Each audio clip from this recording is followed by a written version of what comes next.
Começa agora Raízes da Germanidade, programa do Instituto Cultural Brasileiro Alemão de Agudo, para enfatizar ações da entidade e fomentar a cultura. Produção ICPA, edição Natiele Drese. Eine gute Radiosendung. Boa audição.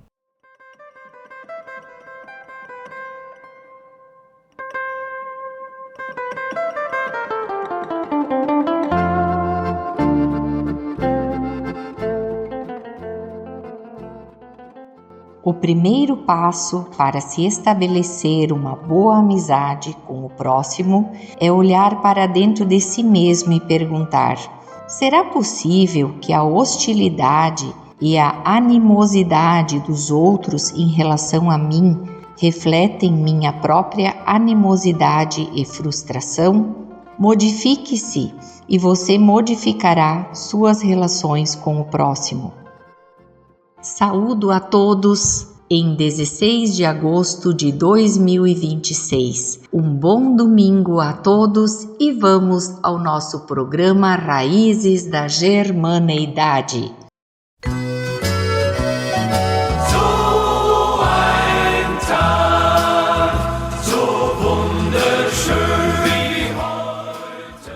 Queremos então relembrar a todos os ouvintes os aniversariantes do mês de agosto, registrados no ICPA como nossos associados e também clientes da linha telefônica Vivo e Claro. Então gostaríamos de compartilhar com vocês que no dia 1º de agosto esteve de aniversário Noeli Breunig, que é nossa associada e também participante das diretorias da instituição. Raquel de Melo Ferreira, dia 4 de agosto, também nossa associada. Heimbert Mund, também do dia 4, nosso cliente da linha telefônica. Dia 5 de agosto, Renate Roseli Ler, nossa cliente da linha telefônica. Madalena Schick, dia 8 de agosto, nossa associada do ICPA.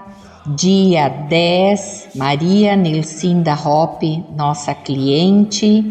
Jaques Raine Hoffmann, dia 11, nosso cliente. Marcelo Mauro Kegler, dia 12 de agosto, nosso cliente. Lira Eloni Vanzin, dia 16, nossa cliente. Marli Edelgard Rosbeck, dia 17, nossa associada, juntamente com Edvaldo Laurindo Schley, Elci Elson Pape, também no dia 17 de agosto. Em 20 de agosto, Tânia Simon, nossa associada, também Devani Dânia Zell Klusner, dia 21 de agosto, nossa cliente da linha telefônica. No dia 22 de agosto, Marlon Luciano Kegler, nosso cliente, juntamente com Rafael Augusto Hermes, associado do ICPA. Dia 23 de agosto, Jaci Valdir Hoppe, Carmen Cristiane Lach, nossos clientes. Dia 24 de agosto, Nelly Maria Martini Fantinel. Dia 26, Lauri Moacir Ratzlaff. Dia 27, Gilmar Unfer e Claudir Alberto Schütz, nossos clientes. Dia 29, Ademar Alberto Erhardt e Darcy Eliseu Kops, nossos clientes. E dia 30, Floriberto Haas. Estes são os aniversariantes do mês de agosto, nossos associados e clientes do ICPA. Um feliz e abençoado novo ano de vida e gratidão pela vida assim nos permitida, pelo andar e passar do tempo até o ano de 26. Sejam todos abraçados carinhosamente pela diretoria do ICPA e também o programa Raízes da Germaneidade. Este é Raízes da Germanidade, que vai ao ar aos domingos, às 7 da manhã e às 5:30 da tarde, com o apoio de Isa Ruth Schmitz, a dona Anélia Dahlmeier e o senhor Aldo Alberto Wilhelm. E também das empresas Dickof Alimentos, Olaria Goltz, Cibele Companhia Limitada e Funerária e Marmoraria Persky. O que fazem essas 4 empresas, todos sabemos, mas enalteçamos o seu vigor empresarial ouvindo suas mídias. Para construir ou reformar em alvenaria, tijolos Olaria Goltz. Décadas de experiência, qualidade no produto, agilidade na entrega, facilidade na transação. Tijolos Olaria Goltz, dá conta do recado. Estrada Municipal Armando Goltz, quase esquina com a Rodovia do Imigrante, em Agudo. Contato 55 999 26 0420. Em algum momento poderão ser necessários, e quando isto acontecer, confie em Persky Serviços Funerários. Trâmites de documentos, urnas funerárias, capelas velatórias, translados, cremação, lápides e túmulos. Tudo na Persky. Também pedras para balcões, escadarias e demais elementos que valorizam a sua residência. Qualidade em produtos, agilidade em serviços, atendimento e negociação. Funerária e Marmoraria Persky, em Agudo. Plantão permanente 559-9622-4283. Dickof Alimentos. Adquirindo, beneficiando e distribuindo arroz em Agudo e região, e produzindo arroz, feijão, soja e carne em lavouras da fronteira gaúcha, Dickof Alimentos contribui para o desenvolvimento social e econômico e apoia a cultura. Quer qualidade em sua mesa? Rei Arthur. Conheça mais em www.dickof.com.br. Cibele Companhia Limitada, tradição e experiência, serviço do agro, com conceito regional em serviço de mecânica de máquinas agrícolas e rodoviárias. No balcão de peças e componentes, milhares de itens. Procure e comprovará. Cibele Companhia Limitada, Avenida Borges de Medeiros, 1540, em Agudo. Fone 559-9993-2586. Hoje pretendo compartilhar com vocês um pouco da história da Alemanha, retirada do site da Deutsche Welle, que nos retrata ao dia 13 de agosto de 1961 e que conta uma história um tanto triste, a qual não conseguimos representar ou compartilhar em palavras muitas vezes, quando estudantes ou alunos vêm fazer uma visita ao Museu do ICPA para conhecer um pouco a história do museu, da Casa da Charlotte e também a história da imigração de nossos ancestrais alemães que vieram da Alemanha. O porquê vieram de lá, o porquê se desbravaram e se encorajaram a fazer uma viagem que durava meses num navio e chegaram a uma terra que imaginavam de outra forma e aqui construir um novo mundo.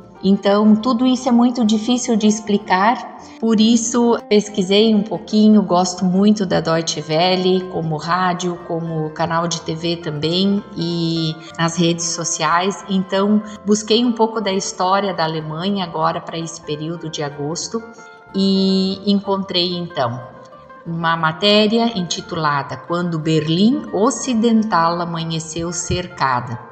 2 meses depois de o chefe de governo comunista da Alemanha Oriental afirmar que um muro não seria construído, barreira foi erguida da noite para o dia em 13 de agosto de 1961, dividindo a cidade até 1989, porque os nossos imigrantes vieram antes deste período, muito antes, mas a Alemanha continuava em choque através de guerras que continuavam. Então, continuo lendo Mais um pedacinho da reportagem. Logo depois da Segunda Guerra Mundial, a Alemanha, perdedora, foi ocupada pelas potências vitoriosas, ou aliados formados por Estados Unidos, Grã-Bretanha, França e União Soviética. Cada um passou a administrar uma região. Britânicos, norte-americanos e franceses instalaram-se no oeste do país, enquanto os soviéticos ficaram com o leste. Com o passar do tempo e o desenrolar da Guerra Fria, as tensões entre os blocos ocidental e do leste se acirraram, de tal maneira que desembocaram na construção de uma barreira material pelos comunistas.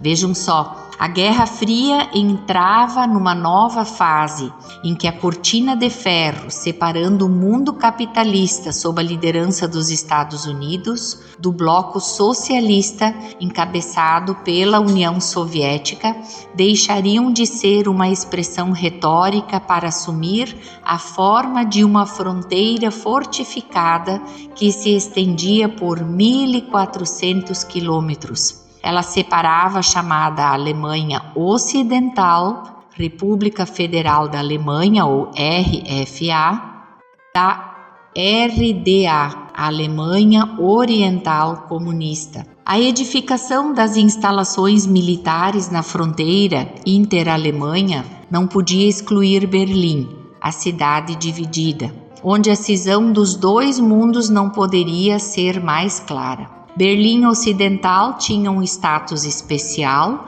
e uma situação geopolítica única no mundo. Era uma ilha dentro da RDA, colada a Berlim Oriental. Pertencia à RFA, mas não tinha ligação territorial com seu estado. Um enclave que incomodava o regime comunista. Berlim Oriental era setor soviético, enquanto os três aliados ocidentais tinham seus setores em Berlim Ocidental. Em nenhum outro lugar do mundo, russos e americanos encaravam-se diariamente como em Berlim. O verdadeiro motivo do muro. No dia 13 de agosto de 1961, começou a construção do Muro de Berlim, que entrou com o linguajar dos alemães orientais como uma muralha de proteção antifascista. Na justificativa oficial, porém, não foi citada uma palavra sobre o êxodo da população alemã oriental para o oeste.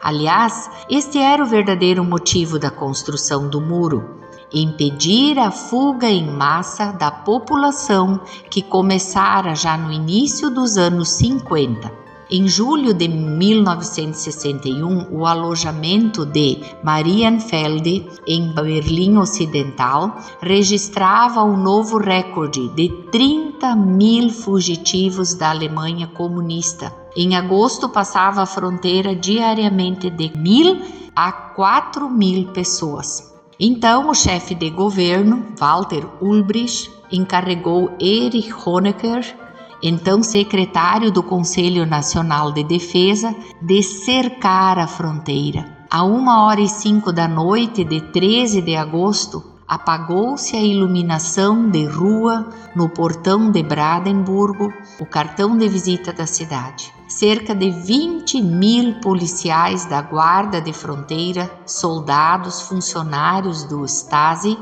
o poderoso Serviço Secreto de Segurança da RDA, além de milícias de trabalhadores, avançaram rumo à demarcação do setor ocidental. Cercas de arame farpado e blocos de concreto armado foram instalados. Onde isso ainda não era possível, tanques bloquearam a passagem. A cerca ao longo dos 3 setores ocidentais de Berlim dividiu ruas, cemitérios, linhas de bonde e trens, propriedades e até famílias do dia para a noite. Uma cidade cercada. 6 horas depois, a fronteira, contornando 155 quilômetros de Berlim Ocidental, estava toda cercada. Dos 81 postos fronteiriços em Berlim, 69 foram fechados nessa mesma noite e os outros 5 tiveram igual destino nos dias seguintes. Restaram 7. a partir de então utilizados para o tráfico de mercadorias e a entrada de pessoas que visitavam a Alemanha Oriental.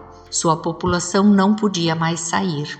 Posteriormente, estabeleceu-se um rigoroso sistema de autorização de viagens ao Ocidente, que continuaram sendo um sonho para a grande maioria dos alemães ocidentais. Muito bem, também tivemos uma indignação na Alemanha Ocidental, sobre a qual vou ler para vocês.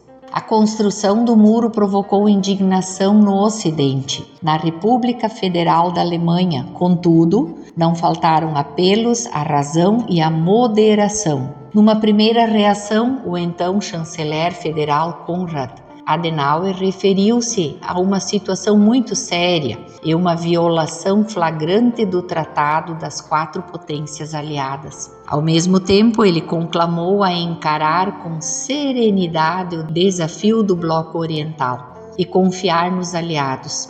Mas bem mais enérgica foi a relação de Willy Brandt, então prefeito de Berlim Ocidental, para quem o cerco significava que em plena Berlim se levantava o paredão de um campo de concentração.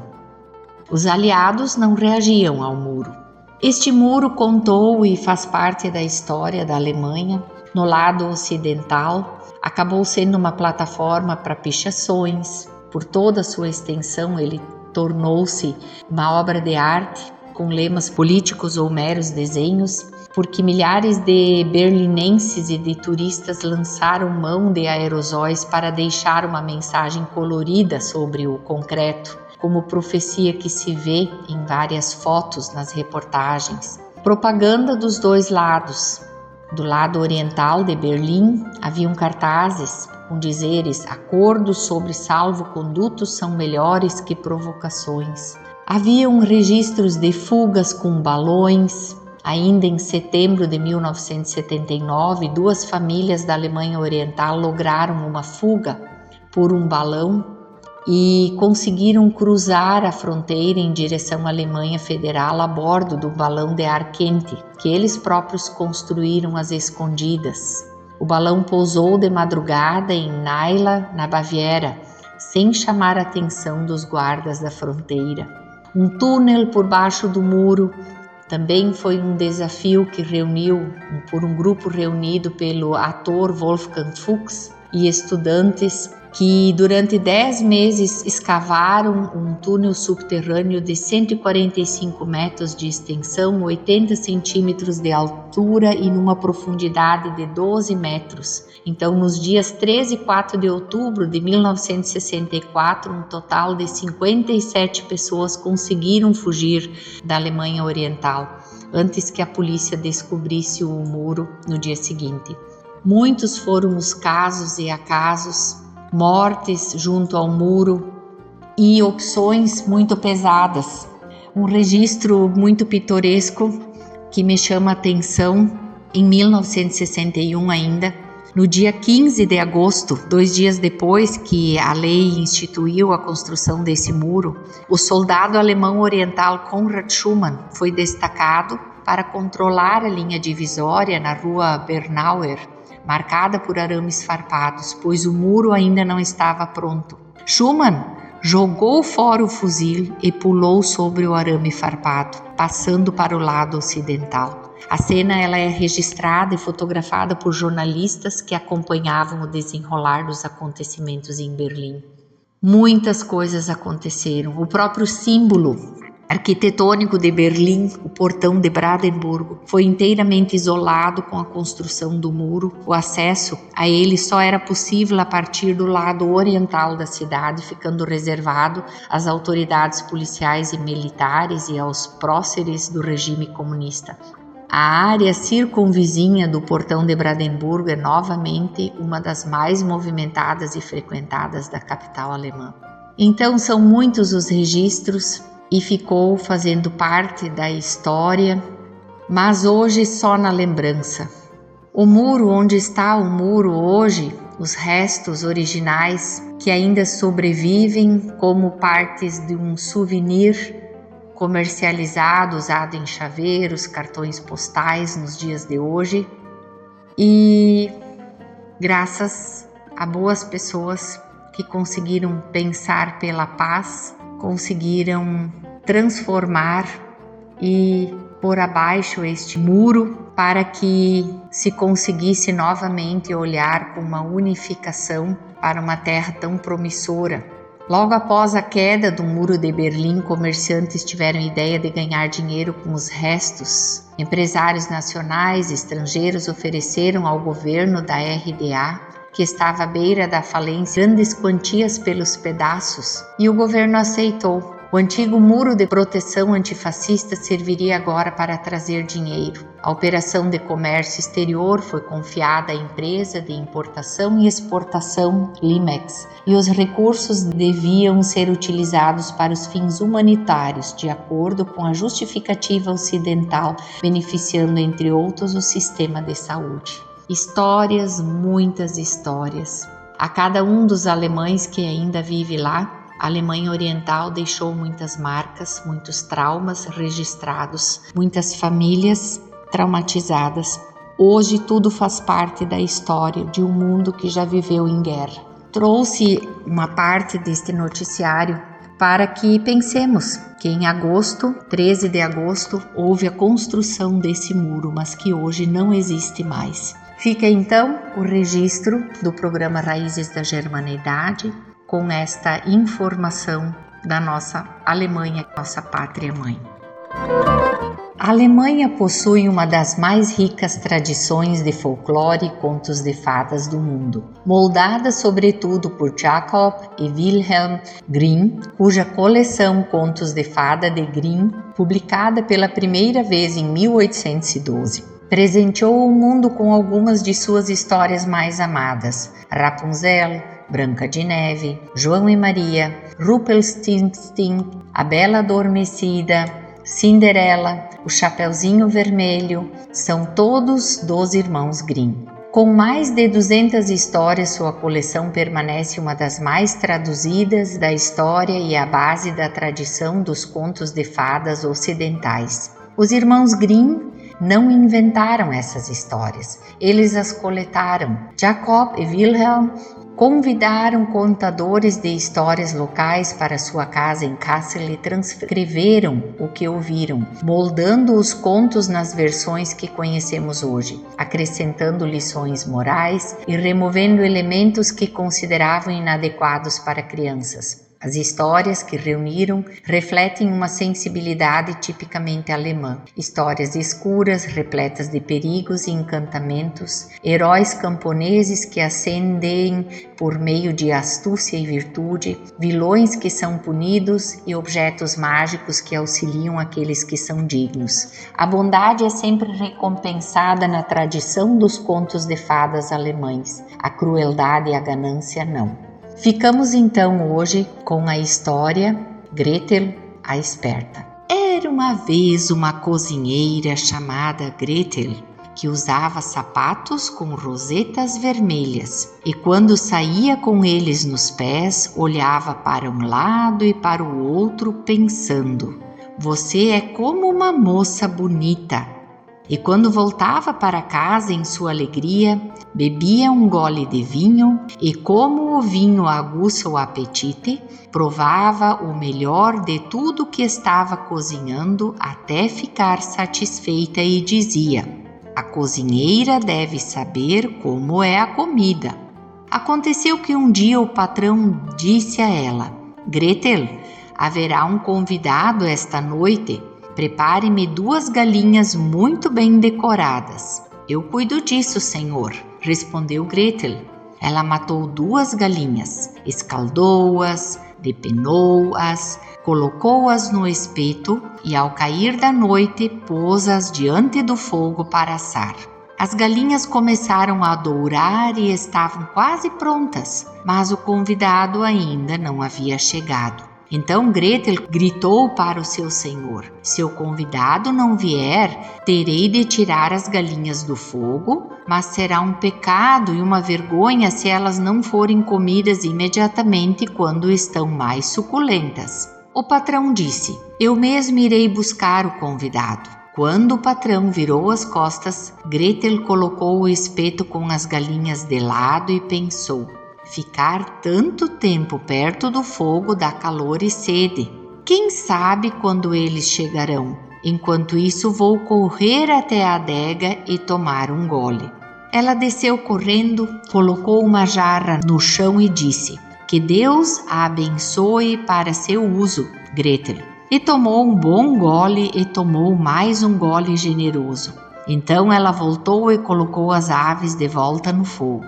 Regou-as com o molho e girou o espeto alegremente. Mas como a carne assada cheirava tão bem, Gretel pensou: talvez algo esteja errado, devia ser provada. Ela tocou-a com o dedo e disse: ah, como as aves são boas! E certamente um pecado e uma vergonha que não sejam comidas diretamente. Ela correu até a janela para ver se o dono não estava vindo com seu convidado, mas não viu ninguém.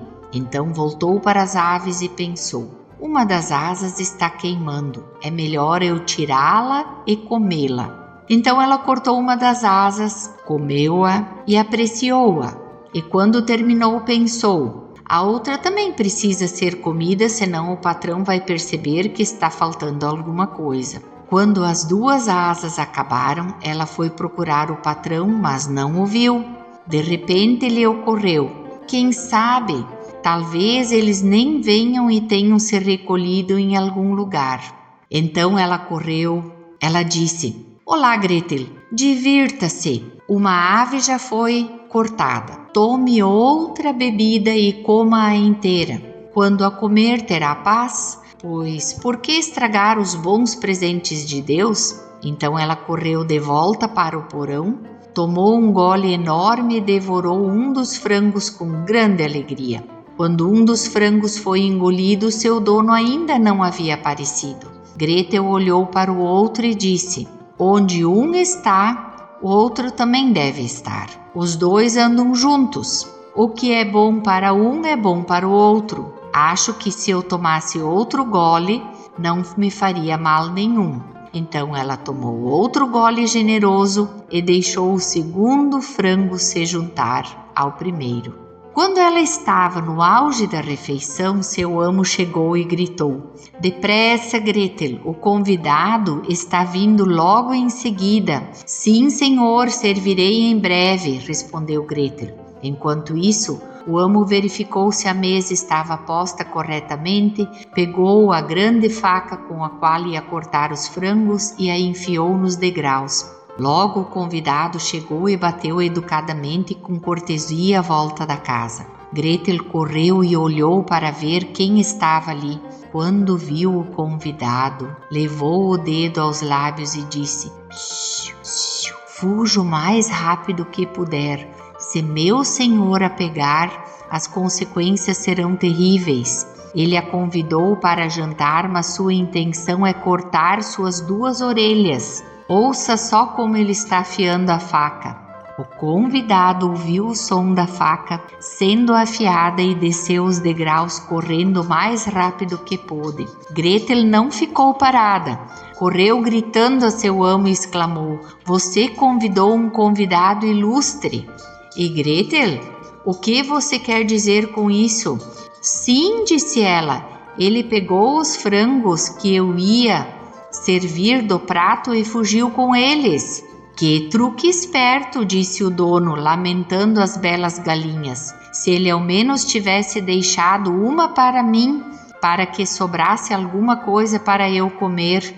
Ele gritou para que parasse, mas o convidado fingiu não ouvir. Então correu atrás dele com a faca ainda na mão, gritando: só um, querendo dizer que o convidado deveria deixar apenas um frango e não levar os 2. Porém, o convidado não pensou em outra alternativa senão ceder uma das suas orelhas e correu como se o fogo estivesse queimando sob seus pés para levar as 2 para casa. Assim eram as histórias de Irmãos Grimm. Fiquemos e encerremos este domingo, então, com a história de Gretel a Esperta.